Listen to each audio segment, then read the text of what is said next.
साफ करना पड़ेगा। अगर साहब ने देख लिया तो फोकट में डांटेंगे।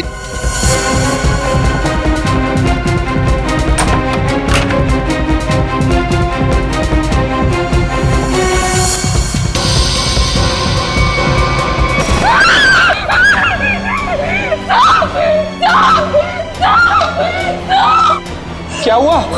इतनी जोर से क्यों चिल्ला रही है? अरे कुछ बोलती क्यों नहीं? चिल्ला तो ऐसे रही थी जैसे कोई भूत देख लिया हो।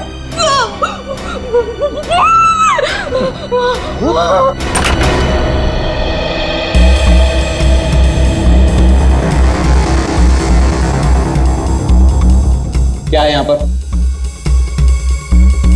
नहीं साहब, मैंने देखा था यहाँ कोई था। मैंने अपनी आंखों से देखा था साहब। मंजू, मैं भी अपनी आंखों से देख रहा हूँ, मुझे तो कुछ दिखाई नहीं दे रहा है। नहीं साहब, एक छोटा सा बच्चा था यहाँ पे। बच्चा? मंजू, तुम्हें पता है कि इस घर में मैं अकेला रहता हूँ?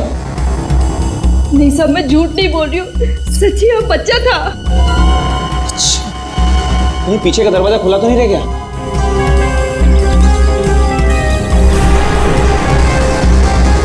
देखा, मैंने पहले ही कहा था, जरूर पीछे का दरवाजा खुला रह गया होगा। वो लड़का जरूर यहीं से अंदर आया होगा। किचन का काम छोड़कर बाथरूम की तरफ क्या करने गई थी? वो सब दूसरे बर्तन में दाल डाल रही थी और बर्तन टूट गया।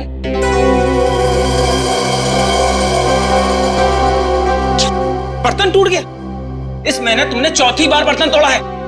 सब जानबूझ के नहीं किया, वो गलती से टूट गया। गलती से टूट गया? इस बर्तन का पैसा तुम्हारी पगार में से काटूंगा, तब पता चलेगा गलती कैसे होती है। ठीक है, तुम जाओ अब। पर साहब वो मैं देख लूंगा। जाओ।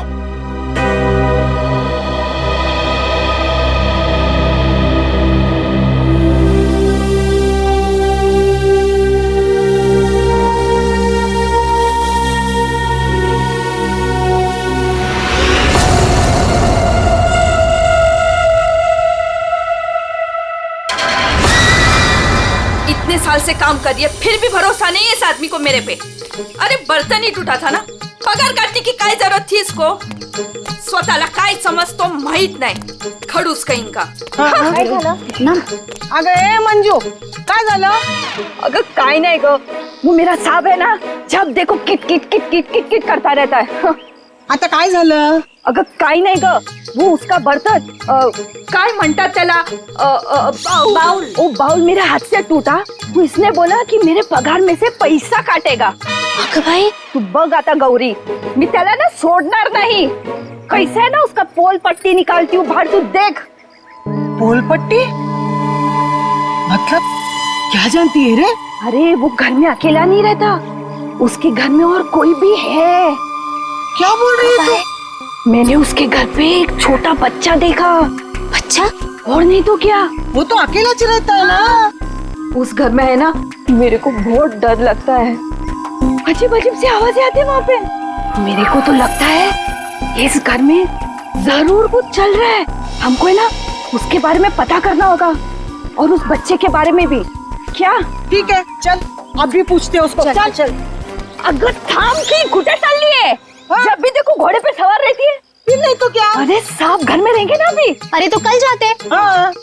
नहीं नहीं, कल नहीं, कल मेरे को ना बहुत इम्पोर्टेंट काम है। एक काम करते हैं, हम लोग परसों जाते हैं।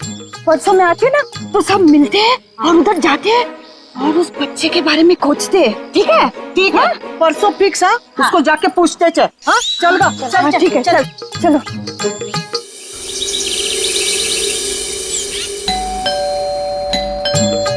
अरे एक और बार बजाना। मंजू, अगर ए मंजू, दरवाजा खोल। ये क्या, हम लोग को बुला के दरवाजा नहीं खोल रही है? ये देवा, भाई मंजू के साथ तो कुछ हो तो नहीं गया? काय बोलतेस गो तू? ये सीमा, मंजू ने बोला था इस घर की चाबी ना वो बगल वाली भाभी के पास रख के जाती है। हाँ चल देखते हैं। चला गया, लवकर लवकर।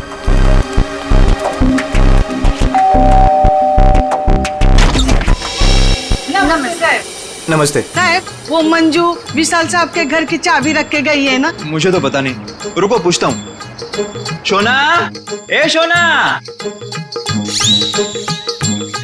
शोना, शोना ये सब पूछ रहे हैं मंजू आई है क्या? वो आई थी क्या? नहीं आए। तुमने इनको बताया नहीं? नहीं आई। भाभी जी तुम झूठ बोल रही है। झूठ? मैंने देखा था वो इधर आई है। मैं और झूठ? अगर भाभी जी, मंजू ने आज हम सबको विशाल साहब के यहाँ बुलाया था, लेकिन वो दरवाजा ही नहीं खोल रही है। हम लोग को चिंता हो रही है। तो उसने छुट्टी ले ली होगी। ओ भाभी, मंजू कभी छुट्टी नहीं लेती थी, मैंने खुद देखा था वो इधर आई है। देखो वो बात सब छोड़ दो, विशाल साहब के घर की चाबी दे दो मेरे को। हाँ दे दो दे दो।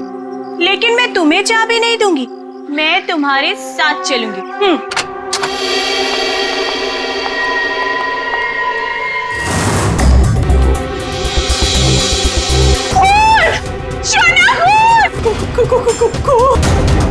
ये सब तुम लोगों ने किया है। अब मुझे समझ में आया कि मुझे और मेरे शोना को तुम लोग यहाँ क्यों लेकर आई। तुम मुझे और मेरे शोना को फंसाने की साजिश बिछा रहे हो। ए मैम साहब, बहुत देर से सुन रही हूँ मैं तेरा। हाँ ये सब तुमने किया है। एक तो चाबी देने के लिए नाटक कर रही थी और इधर हम लोगों के साथ आके एक्टिंग कर रही हो। हाँ अच्छा अभी बताती हूँ। शोना फोन लगाओ सीआईडी को। हाँ बुलाओ बुलाओ, मैं भी देखती है, मैं इधर ही खड़ी है, बुलाओ जल्दी से।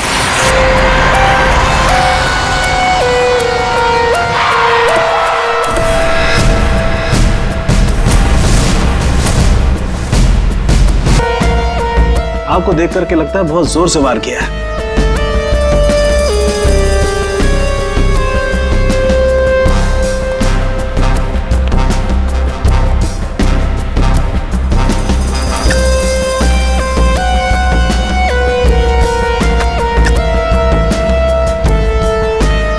ये चाकू तो किचन का ही है।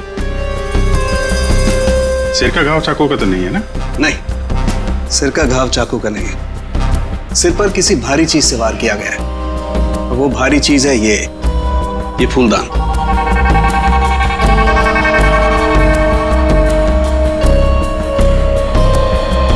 सर हमारे बहुत अच्छे पड़ोसी थे ये। देखिए हम पर कितना भरोसा करते थे। सारे घर की चाबी मुझे ही दे रखी थी, है ना शोना? हाँ शोना। अच्छा जबरदस्त हाथापाई हुई है। लगता है खूनी ने पहले फूलदान मारा इसके सिर पे, जब ये गिर गया तो सीने पे चाकू मार दिया। हाँ मैडम, बच्चा उसे ही तो ढूंढने के लिए आए थे हम लोग यहाँ पे। देखिए हमने पूरा घर चेक किया है, हमें कोई नहीं मिला है। घर का सामान देखकर तो नहीं लगता कि यहाँ कोई बच्चा रहता होगा। ऐसे कैसे हो सकता है मैडम? मंजू ने अपनी आंखों से इस घर में बच्चों को देखा था। हाँ ये जो खून से सने चप्पल के निशान है, पूरी कोई लड़की लगती है।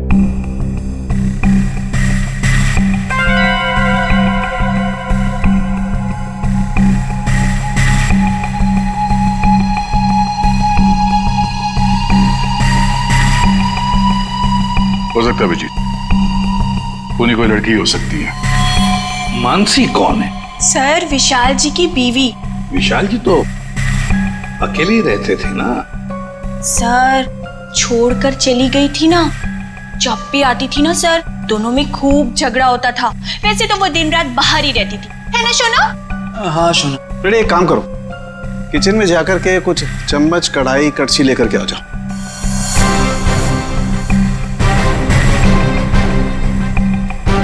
भाभी जी जरा एक गिलास पानी मिलेगा? जी। नहीं यहाँ से नहीं, ये तो क्राइम सीन है ना, अपने घर से ले आएंगे प्लीज।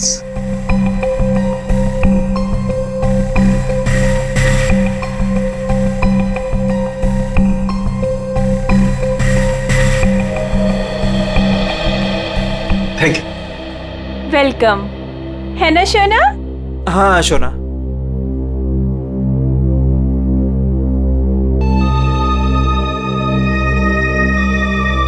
फिर से चोरी, सुधरेगा नहीं तू। भाई साहब चोरी नहीं कर रहा हूँ, आपका काम आसान कर रहा हूँ, सबूत इकट्ठे कर रहा हूँ। अरे मालूम है यार, तेरा दिमाग काम करने लगा है। क्या क्या अभी थोड़ी कर रहा है, हमेशा से करता है। अरे हाँ हाँ पता है।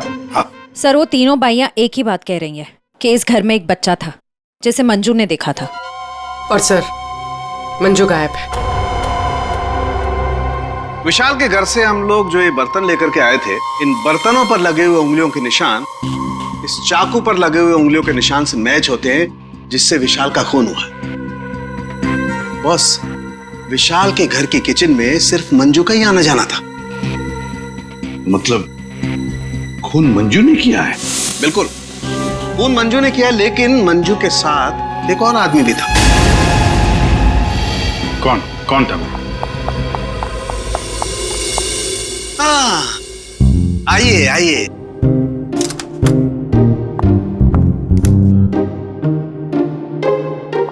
Sorry sorry sorry. ये टाइम है आपके आने का। वो सर एक्चुअली बाहर है ना। अरे बाहर बारिश बहुत है सर, ऑटो टैक्सी आसानी से मिलती नहीं है। ऐसे में बेचारी तारिका जी इतनी मुसीबत से यहाँ पर आई हैं और आप उन्हें डांट रहे हैं। ओह अच्छा अच्छा, तो आपको तारिका जी से इतनी हमदर्दी है तो आप एक काम कीजिए, तारिका को लाने ले जाने की जिम्मेदारी ले लीजिए ना।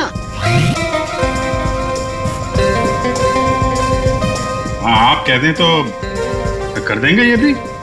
कब छे, शक्ल देखो इनकी। क्या सालुंखे, मंजू के साथ जो आदमी था उसके बारे में बता। मंजू के साथ जो दूसरा आदमी खून में शामिल था, उस आदमी का रंग गोरा होगा, मतलब उसकी स्किन फेयर होगी। डॉक्टर साहब, आपको ये कैसे पता चला कि वो आदमी गोरा था या काला था? विशाल की उंगलियों के नाखूनों में मुझे चमड़ी का टुकड़ा मिला है। उस चमड़ी के टुकड़े का रंग साफ। जब विशाल ने उस आदमी को खरोंचा होगा तो चमड़ी का टुकड़ा उसके नाखूनों में आया होगा। इसका मतलब खूनी का रंग साफ। सालुंखे, खून कितने बजे हुआ होगा? रात को लगभग 10 बजे। रात को 10 बजे के आसपास। तो फिर खून होने के बाद मंजू और वो आदमी गए कैसे होंगे?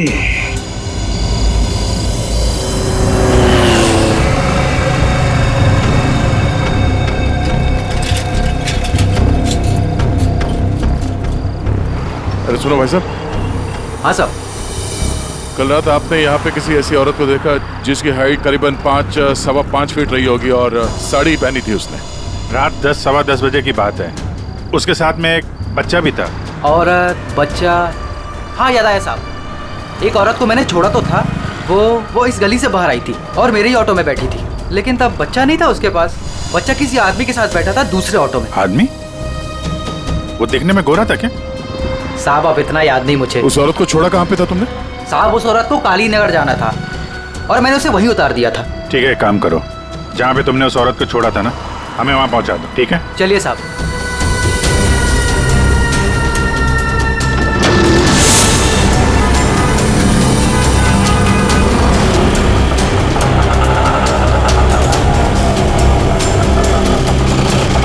साहब यहीं पे छोड़ा था मैंने उसको और वो यहीं से आगे गई थी।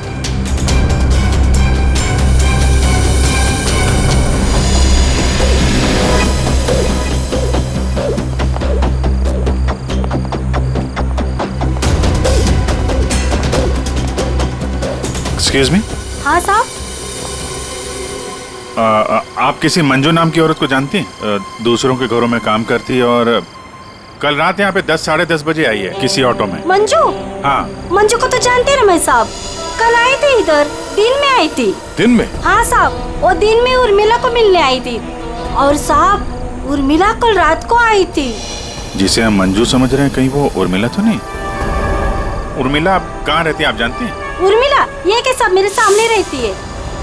मंजू और उर्मिला एक दूसरे को बहुत अच्छी तरह से जानती है साहब। वो उर्मिला है ना, आजकल बहुत परेशान रहती है अपने बच्चे के लिए। क्यों?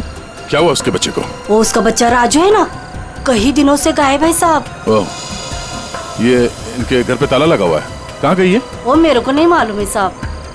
ठीक है, थैंक यू। इस विशाल के घर पे फिर से जाते हैं। ठीक है, आप रेडी? तुमको और श्रेया को जरा काली नगर आना होगा अभी।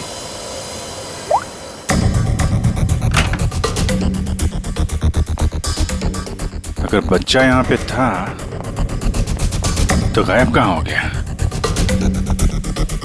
पूरा घर छान मारते हैं।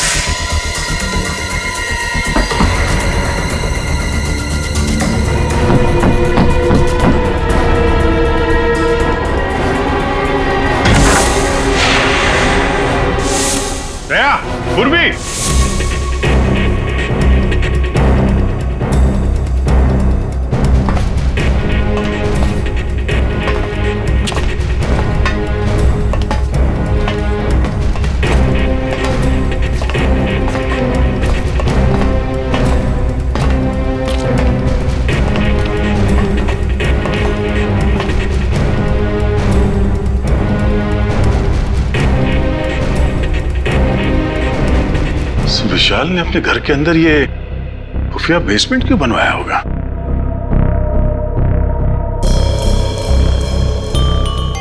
सर ये देखिए, यहाँ पर तो बच्चों के खिलौने और कपड़े भी हैं।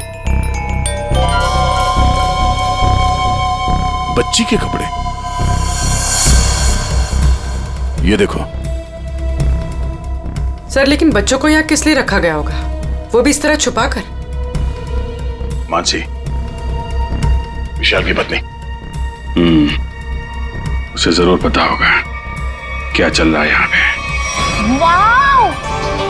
ओह माय गॉड सर, क्या स्किन है आपकी! आई मीन कितनी ग्लो कर रही है। वैसे आपको ब्यूटी टिप्स की कोई जरूरत तो नहीं है, लेकिन मैं आपकी स्किन को और भी ज्यादा सुंदर बना सकती हूँ। बस एक बार आपको मुझसे फेशियल करवाना पड़ेगा।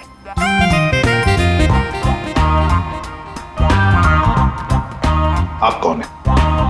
मैं मानसी ब्यूटिशियन, विशाल की वाइफ। अच्छा।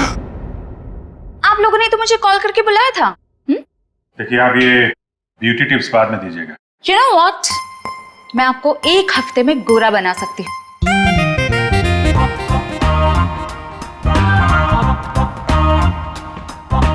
Excuse me. मैं और हैंडसम बनने के लिए क्या कर सकता हूँ? सॉरी, आपका कुछ नहीं हो सकता। हमने आपको यहाँ पे ब्यूटी टिप्स देने के लिए नहीं बुलाया। आपके पति विशाल अपने घर के बेसमेंट में बच्चों को क्यों रखते थे? हाँ? What? कौन सा बेसमेंट? कौन सा बच्चा? आप और विशाल जिस घर में रहते थे, वहां पे हमें एक सीक्रेट बेसमेंट मिला है, जहाँ पे वो बच्चों को छुपा के रखता था। Really? लेकिन सर उस घर में मैंने आज तक किसी कोई बेसमेंट को नहीं देखा। कि बच्चों के बारे में तो मैं पहली बार सुन रही। रहा सवाल विशाल का, तो वो तो 1 नंबर का घटिया इंसान है। घटिया? So you know what?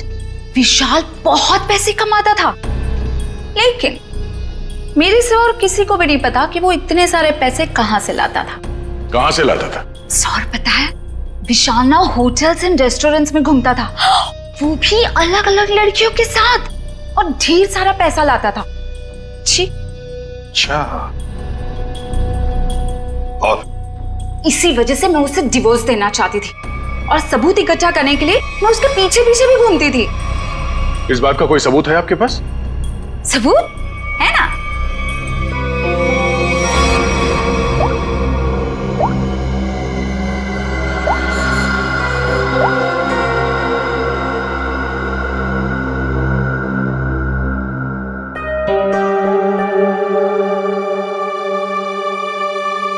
ये बच्चों को बेसमेंट में छुपा के रखना और इस विशाल का अलग अलग लड़कियों से मिलना, करता क्या होगा ये विशाल? ओ भाई साहब, पालक ले लो, पालक ले लो भाई साहब।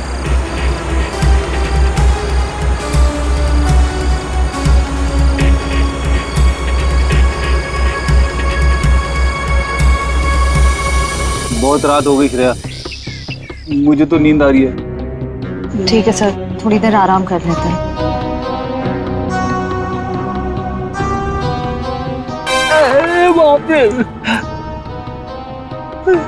हे भगवान, कब उर्मिला आएगी? इन मच्छरों से कब छुटकारा मिलेगा?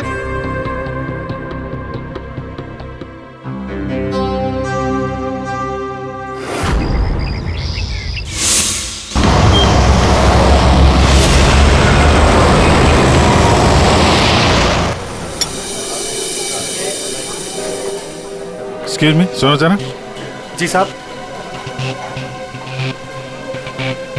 ये फोटो देखो, इस औरत को पहचानते हो? हाँ साहब, ये लड़की अक्सर यहाँ आती रहती है। आज आई है? आज सर वो देखो आ रही है।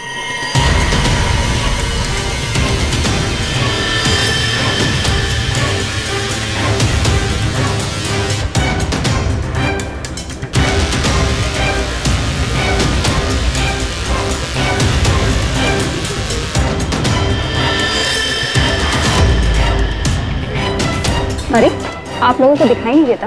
मैं यहाँ पर पहले से बैठी हूँ। देखिए यहाँ पर काफी जगह है, आप कहीं वहाँ जाके बैठ जाइए। हम लोग बिल्कुल सही जगह बैठे हैं। चुपचाप बैठी रहे, वरना वरना क्या? CID।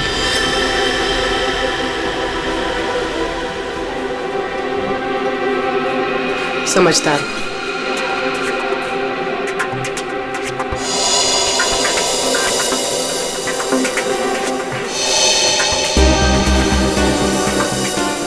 हाँ सर, मैं विशाल के लिए काम करती थी। कैसा काम? सर वो विशाल बच्चों की खरीद फरोख्त करता था। मतलब चाइल्ड ट्रैफिकिंग करते थे तुम सब? हाँ? जी सर। पूरी बात बताओ।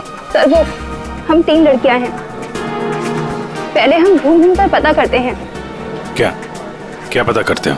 हम अलग अलग जगह जाकर छोटे छोटे बच्चों पर नजर रखते हैं, उनके बारे में पता करते हैं। अगर उनके माँ बाप गरीब हुए तो हम उन्हें पैसे देके उनके बच्चे खरीद लेते हैं, और ज्यादातर हम बच्चों को किडनैप करते हैं, फिर उन बच्चों को हम विशाल को सौंप देते हैं। सर ये तुम्हारे चेहरे का नक्शा इसी चक्कर में बिगड़ा? जी मैडम, वो कुछ टाइम पहले कालीनगर चौल से एक बच्चा उठाया था। जिसका बच्चा था उस औरत को मुझ पर शक हो गया। उसने चिल्ला चिल्लाकर सारे चौल वालों को इकट्ठा कर लिया और विशाल के अलावा और कौन कौन शामिल है इसमें? सर वो अमित। अमित? कौन कौन अमित? अमित हमारे साथ इस धंधे में काफी समय से है।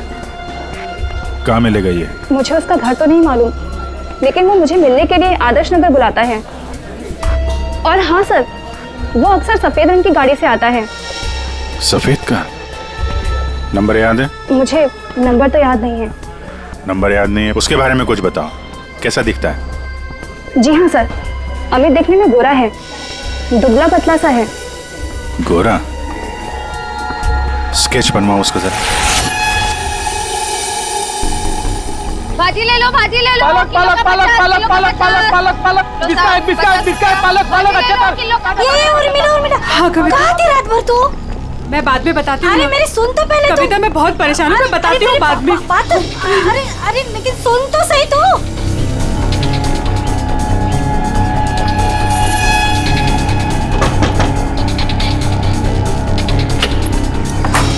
उर्मिला जी।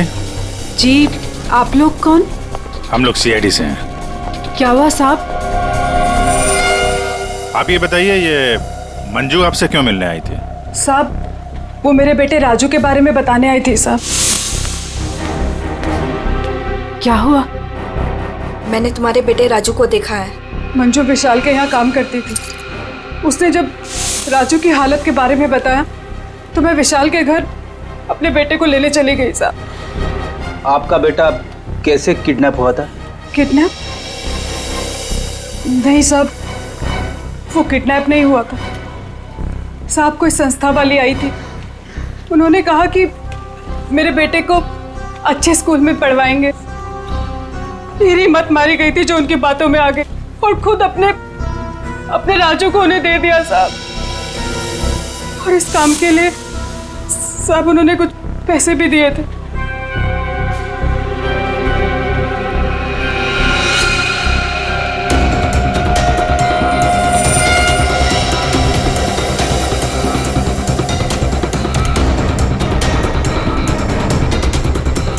तो आप गई थी राजू को लेने के विशाल के घर पे?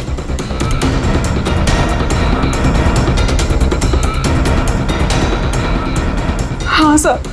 और वहां जाके तुमने विशाल का खून कर दिया? साहब मुझे नहीं पता था, मुझे नहीं पता था वो मर जाएगा, मुझे नहीं पता था। तब बताओ क्या हुआ था वहां पर? साहब मैं अपने राजू को लिया, जैसे इस घर से निकलने लगी तभी विशाल वहां आ गया।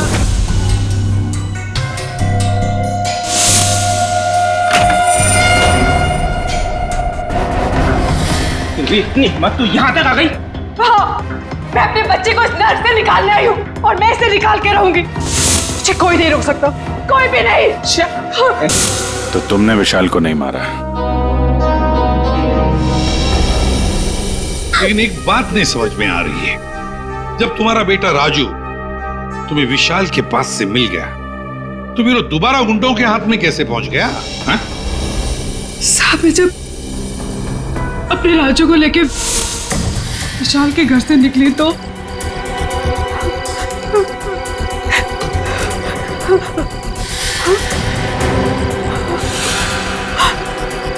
क्यों? किधर चली?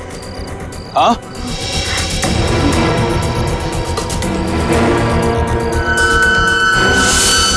मेरे लिए मेरे बच्चे की जान सबसे कीमती है साहब।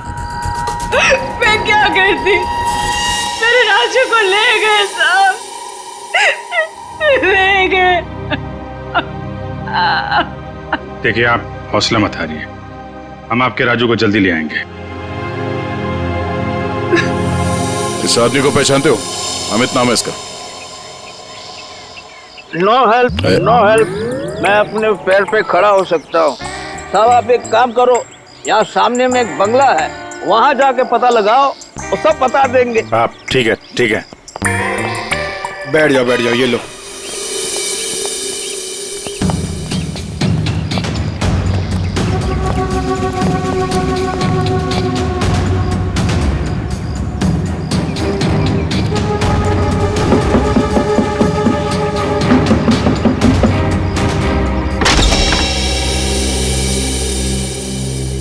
जी कहिए। अमित है घर पे? जी नहीं, वो तो नहीं है। कहाँ है? पता नहीं। आप? मैं उनकी पत्नी हूँ। और आप लोग? हम लोग सीआईडी से। हमें आपके घर की तलाशी लेनी। अरे नहीं, आप लोग ऐसे नहीं कर सकते। अगर उन्होंने मुझे पराये मर्दों के साथ बात करते देखा ना तो बहुत डांटेंगे। मैडम, हमें अपना काम करने दीजिए, आप साइड में हो जाइए। अरे अरे रुकिए, आप अंदर नहीं जा सकते। अरे रुकिए रुकिए रुकिए, मैडम आप समझाइए ना। भाई साहब रुकिए। भाई साहब, अरे भाई साहब, मेरे पति आएंगे ना तो मुझे बहुत मारेंगे। मैडम कम से कम आप तो समझाइए इन्हें।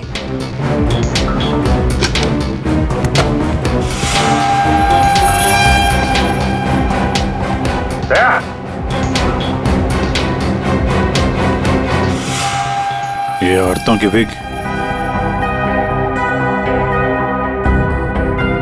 पेंसिल हिल वाली सैंडल है, ये इतने मॉडर्न कपड़े। ये अमित की बीवी तो इतने बड़ा घूंघट वाली है, ये पहनती होगी क्या ये सब? ये विग, ये मॉडर्न कपड़े, ये सब किसके हैं? जी वो तो मैं कभी कभी उनके लिए बस। क्यों, क्या हुआ? आप जरा अपना घूंघट हटाएंगे? हे भगवान, आप कैसी बातें कर रहे हैं? मैं पराये मर्दों के सामने अपना घूंघट नहीं उठा सकती। मैं तो औरत हूँ, मुझे दिखा दीजिए अपना चेहरा। नहीं। अरे नहीं।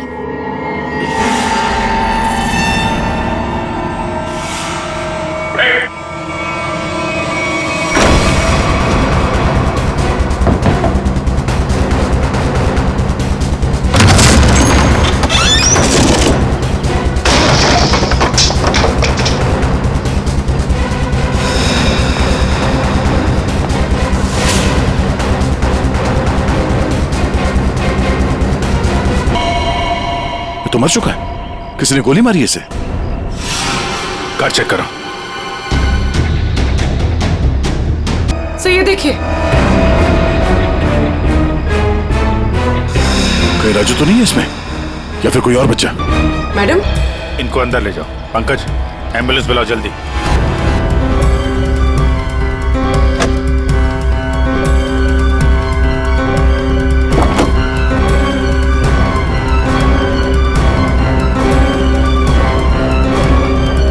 अभिजीत। हाँ? ये सैंडविच रेस्टोरेंट के इतने सारे बिल्स मलाड से यहाँ पे खाना मंगवाता था।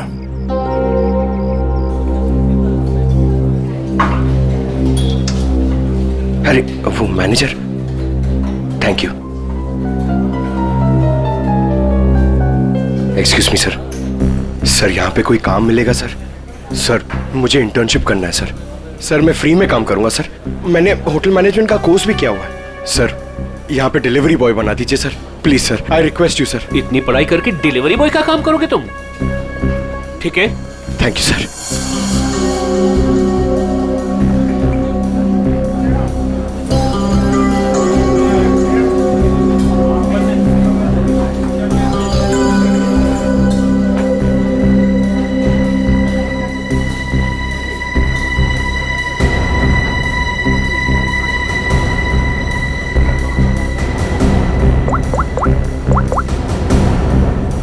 हेलो सर, सर 2-3 घर हैं जिन्होंने वो सैंडविचेस मंगाए जिसका बिल हमें अमित की गाड़ी में मिला है सर। सर एक बंगला है सर जो बहुत ही सुनसान जगह, बहुत सिक्लूडेड है, आसपास कुछ भी नहीं है। वहाँ पे ये सैंडविचेस रेगुलरली डिलीवर हुए हैं सर। वही जगह लगती है, एड्रेस देना उसका जरा।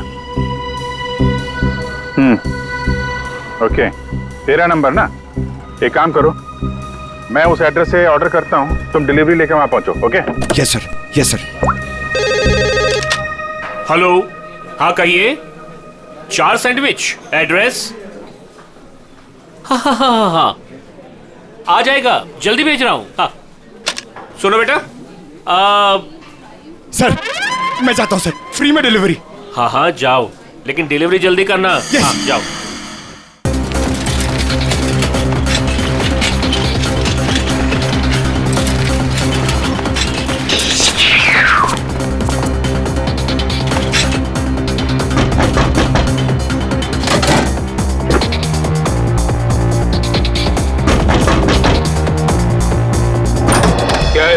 गुड मॉर्निंग सर, मैं सैंडविच लाया हूँ आपके लिए। आप लोगों ने मंगाया था ना?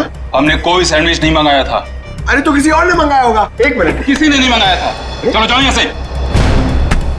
अब आ गया है तो खाना तो पड़ेगा।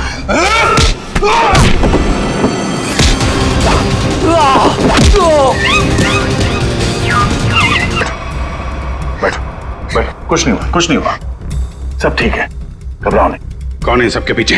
हाँ, हमें कुछ नहीं पता, हमें जो बताया जाता है हम वही करते हैं। अच्छा, हम आपको आपकी मम्मी के पास ले जाने आए। सच में अंकल, आप बहुत अच्छे हैं।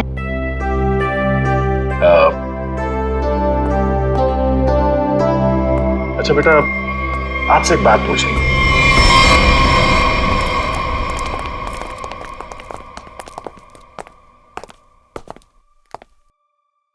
सर मैंने आपको बताया ना, हमारे पास सिर्फ चाबी रहती थी, फिर हमें यहाँ क्यों लाया गया? क्योंकि खूनी तुम में से ही कोई एक है। हम में से कोई एक? ये आप कैसे कह सकते हैं? क्योंकि यहाँ पे जितने भी लोग हैं उन सब के पास विशाल को मारने के लिए कोई ना कोई वजह है। क्यों मानसी जी? वजह? नो नो नो नो, मेरे पास कोई वजह नहीं। वो तो बस विशाल मुझे तलाक देना चाहता था और मैं उसका भांडा फोड़ना चाहती थी, दैट्स इट। अच्छा अच्छा अच्छा, तो इसीलिए सबूत इकट्ठा कर रही थी तुम विशाल के खिलाफ?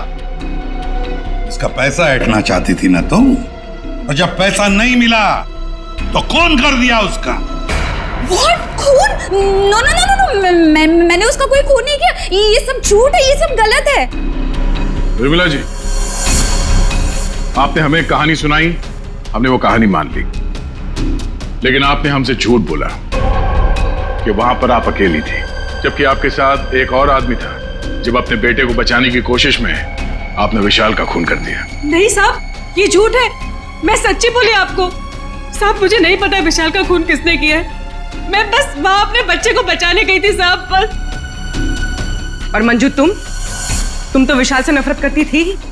तुम्हारा पेमेंट जो काटा था उसने, इसलिए उसके घर की डुप्लीकेट चाबी बनाकर खून कर दिया उसका। नहीं मैडम, आईची शपथ, मैंने नहीं मारा विशाल साहब को। वो चाबी तो मैंने उर्मिला को देने के लिए बनाई थी। अच्छा तो चलो, सबने तो अपनी अपनी सफाई दे दी, अब बच्ची आप। भाभी जी, आपका क्या कहना है? हा? वैसे आप भी विशाल जी के बारे में इतना सब कुछ जानते हैं कि उनकी बीवी वो भी नहीं जानती है ना?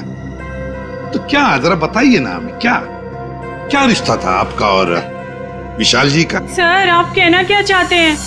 मैंने आपको बताया ना सर, विशाल जी हमारे बहुत अच्छे पड़ोसी थे। सर मैं गीता पर हाथ रखकर कसम खा सकती हूँ कि मैंने कुछ नहीं किया। शोना बोलो ना। हाँ शोना जी बोलिए। आप तो एकदम चुप हो गए हैं? कुछ बोलिए। हाँ बोलता हूँ ना। ये ठीक कह रही है शोना। हम लोग तो सिर्फ अच्छे पड़ोसी थे।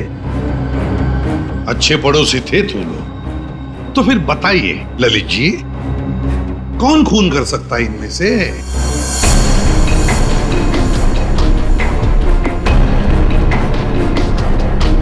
हाँ ये मंजू होगी। बच्चे को लेने गई थी और विशाल को मार दिया। अच्छा लेकिन हमें ऐसा नहीं लगता। विशाल का खून किया नहीं है, करवाया गया है। मालूम है किसने करवाया? क्या पूछना है अंकल? ये बताओ कि जब आप विशाल के घर पर थे तभी वहां पर आपने किसी और को देखा उसके साथ? हाँ। आप पहचानते हो उसे? हाँ। तुमने? मैंने विशाल का खून करवाया अमित से। मैंने ही पैसों के लिए बच्चों को बेचा। मुझे पैसे कमाने थे। पैसे कमाने थे तो कुछ भी करेगा। छोटे छोटे मासूम बच्चों को उनके माँ बाप से दूर रखा तुमने। पैसों के लिए इतना घिनौना काम किया। और जब मंजू ने राजू को पहचान लिया तो तुमने मंजू को भी मारने की कोशिश की ताकि वो तुम्हारे बारे में किसी को ना बताए। कानून तुम्हें कड़ी से कड़ी सजा देगा। अब जेल की सलाखों के पीछे सड़ते बैठना, तब तक फांसी का ऑर्डर तो आ ही जाएगा। अपने आसपास हो रहे अपराध और अन्याय के खिलाफ आवाज उठाना बहुत बहादुरी का काम होता है। और ये बहादुरी मंजू तुमने दिखाई, जिसकी वजह से राजू की जान बच गई। माँ, मैं भी एक दिन दया अंकल जैसा बनूंगा और सबकी मदद करूंगा। दया अंकल, प्रॉमिस कीजिए कि आप मुझे मिलने आते रहेंगे। अरे हाँ बेटा, मैं प्रॉमिस करता हूँ आपसे, मैं मिलने आता रहूंगा। क्या राजू, तुम तो बड़े ही बहादुर निकले यार। गुंडों के साथ रह के बिल्कुल डरे नहीं। जो बच्चा दया का दोस्त होता है कभी नहीं डरता है। हाँ अंकल।